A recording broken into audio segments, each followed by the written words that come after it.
이번엔 각종 검침 내용을 XPERP에 파일로 업로드하는 법을 알아보도록 하겠습니다. 이 9월분 데이터가 이렇게 들어와 있는데요. 오늘이 이제 정기 검침 입력하는 날입니다. 이게 원 파일이죠. 원 파일을 제가 불러놨는데 이 파일을 보면 이렇게 검침된 파일이 들어와 있습니다. 오늘은 정기 검침이기 때문에 나머지 데이터는 삭제를 합니다. XPERP가 읽을 수 있도록 데이터베이스 파일을 만들어주는 작업을 하는 겁니다. 여기 XPERP에서 요구하는 파일, 컬럼별로 파일 데이터들입니다. 정기 같은 경우는 A열이 동, B열이 호, C열이 전월 지침 값, D열이 당월 지침 값입니다. 이 항목별로 보면 전기, 수도, 온수, 난방이 전부 4가지 항목이 다 같은 위치에 지정을 하는 걸 볼 수 있습니다. 나머지도 대충 유사한데 항목별로 조금 다른 내용들이 있습니다.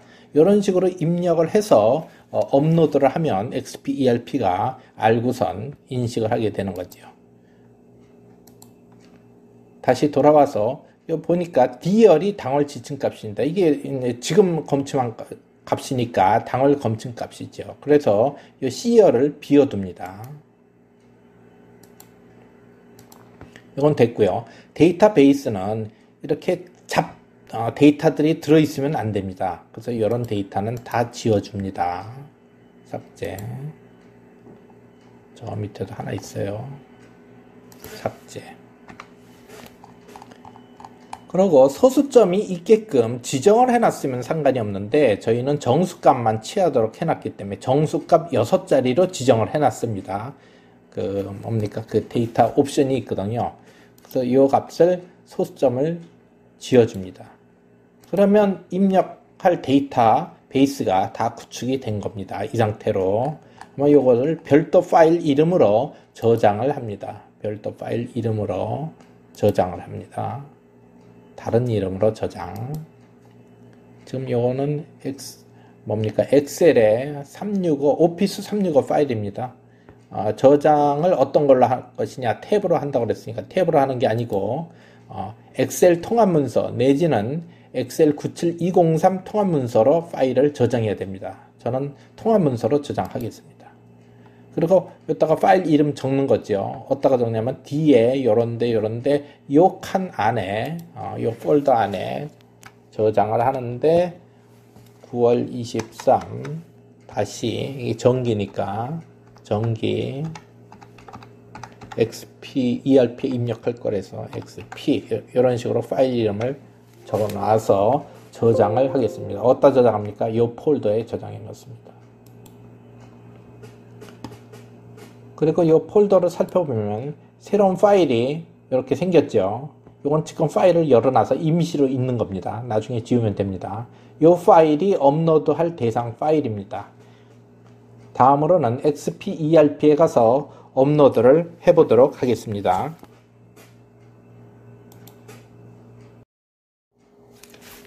XPERP에 검침 입력하러 들어왔습니다. 예, 검침을 누릅니다. 정기 검침이죠. 예, 또 정기 검침을 한 번 더 눌러도 되네요.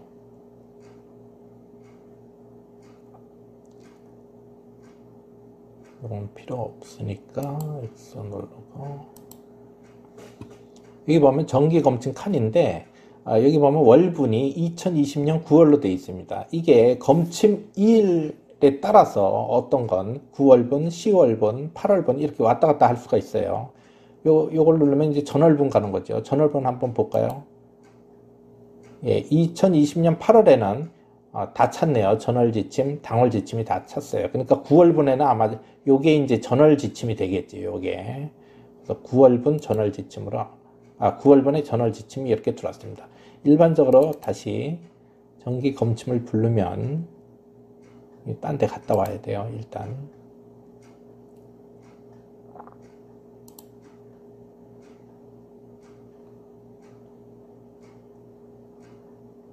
오늘 열지 말라고 그랬는데 계속 또 나오네. 9월 하면 이런 화면이 나옵니다. 이런 화면에서 조회를 누르면, 조회를 누르거나, 또 이게 어떤 수도나 뭐 다른 항목에는 월분 수신을 눌러야 되는 경우도 있고 전월 지침 수신을 눌러야 되는 경우도 있어요. 하여튼 전월 지침 값이 나오게끔 화면을 구성해야 됩니다. 일단 여기서는 조회를 누르면 전월 지침 값이 다 나왔습니다. 동 호수의 전월 지침 값. 이게 A열이지요. 이게 B열이고 전월 지침 C열입니다. D열 값을 넣어야 되죠. 동호수에 맞는 D열 값. 사용량은 요금 계산해서 하게 됩니다. 일단 이런 상태에서 전월 지침 값이었다가 하나씩 쳐도 됩니다. 이었다가 엔터 하면서 쳐도 되는데 이게 다 이제 이렇게 됐네요. 다시 부르겠습니다.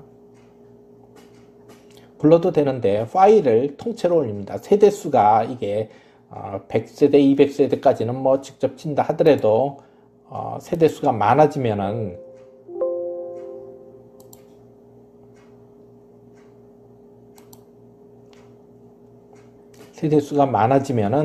일일이 하는 것도 큰 일이 됩니다. 그래서 여기서는 데이터 업로드라고 하는 게 있죠. 여기요. 데이터 업로드를 합니다. 여기에 정하는 방법이 있습니다. 정하는 방법이 A동, B동, 아니요, 동, A열이에요. 동을 쓴단 말이죠. B열은 호, C열은 전월, D열은 당월인데 우리는 전월 데이터는 여기 나와 있으니까 당월 거니까 여기를 체크를 해줍니다. 체크. 그리고 아까 만들어 놓은 파일 불러드립니다. 그 위치를 찾아가야죠. 찾아보기 해서 그 저장된 위치를 찾아가는데 방금 했던 작업이라서 바로 여기 나옵니다. 요거죠. 방금 했던 작업이. 요 파일을 호출을 합니다. 열기. 그런 다음에 저장을 합니다.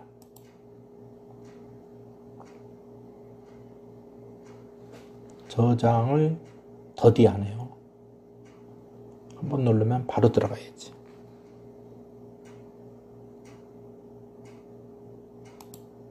또 한번 누르면 안 돼. 간혹 컴퓨터 작업을 하다 보면 이렇게 마음처럼 안 될 때가 있어요.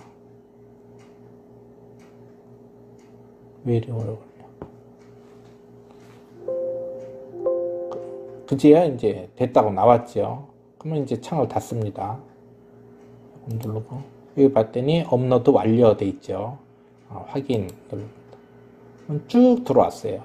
들어왔는데 보니까 사용량은 안 들어왔죠. 사용량 여기서 요거 빼는 건데 사용량은 요금 계산해서 하게 됩니다. 요금 계산해서 여기 보면 101동부터 끝까지 평형 이런 거 안 합니다. 단가도 안 하고 주거 구분도 안 하고 계산 방식에 가서 세 번째 항목 사용량 및 요금 재계산을 체크합니다. 그런 다음에 요금 계산을 누릅니다. 완료되었습니다. 나오죠. 확인 누르고 그러면 이게 다 된 겁니다. 이게 사용량이.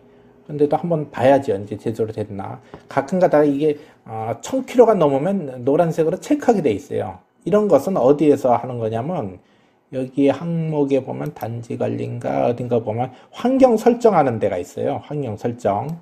여기서 검침 환경을 설정을 하는 겁니다. 그래서 너무 과하게 나온 집은 체크를 하라 이렇게 하는 거죠. 이런 데 보면 요금 계산은 뭐 조기연표에 의해 할 건지 별도 계산할 건지 이런 걸 체크하게 돼 있죠. 아까 말한 검침 자릿수도 6자리로 하고 소점은 제로로 할 건지 이런 것을 정하게 돼 있습니다. 그래서 이거를 저장해 놓으면 그 저장한 대로 작동을 하는 거죠. 다시 검침으로 가서 정기 검침이죠.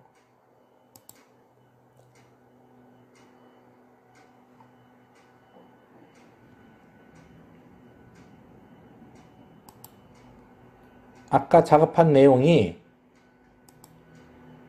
입력이 안 됐어요. 그 작업을 하고 저장을 눌러야 입력이 되거든요. 지금 다시 한번 하도록 하겠습니다. 당월 지침값을 넣어야 되니까 업로드 합니다. 데이터 업로드. 좀 빨리 하죠. 찾아보기. 이 파일이죠. 저장. 저장하는데 시간이 많이 걸리네요. 이게 몇 세대 되지도 않는데 업로드 완료. 들어왔죠. 사용량은 어떻게 부르냐고요? 요금 계산에서 합니다. 요금 계산. 계산 방식에 세 번째 항목을 누르고 요금 계산을 다시 눌러줍니다. 완료되었습니다. 그러면 요게 이제 작성이 다 된 날을 확인을 해야 됩니다. 이렇게 보면 이런 집이 있죠. 우리가 1000km 기준에서 이상하면 이렇게 체크하라고 그랬거든요. 근데 뭐 제가 봐서는 과하게 쓰긴 썼지만 3개월 평균도 970이고 평상시보다 조금 더 썼네요. 그냥 지나갑니다. 뭐 상황 봐서 이런 세대는 확인을 할 필요가 있습니다. 그런 다음에 뭐 별 이상이 없다. 그러면 저장을 누릅니다. 한 건의 에러 내용, 요거 말하는 거죠. 에러 내용이 있습니다. 확인하세요. 그런 거죠. 확인 누르면. 그리고 여기 또 보면 메시지가 나오죠. 검침 작업 완료 후 한정 검침 송신 작업 바랍니다. 이 작업 해줘야 됩니다. 안 하면 연락 옵니다. 여기 또 보면 사용량이 33143이죠. 총 할인 금액이 여기 나옵니다. 166, 총 수신료 여기 나오죠. 135, 그리고 이렇게 해서 저장하겠느냐 이런 물어보는 거죠. 그래 확인합니다. 저장했습니다. 저장하기 전까지는, 방금 작업을 끝내기 전까지는 이 데이터 다시 처음부터 다시 해도 상관이 없습니다. 이렇게 다 한 후에는 프린트를 뜹니다. 이걸 전기 사용량 조회해서 프린트를 하나 떠서 철에 놓고 한전 검침 송신 작업을 하면은 마무리가 되는 거예요. 여기도 보면은 이제 계기 번호 나오고 여기서 조회를 먼저 합니다. 여기서는 조회를 먼저 하면 몇 세대에 얼마 총 사용량. 그래갖고 한전 자료 전송하면 끝나는데 제가 한번 확인을 더 해봐야 되기 때문에 나중에 하도록 할 겁니다. 이상입니다.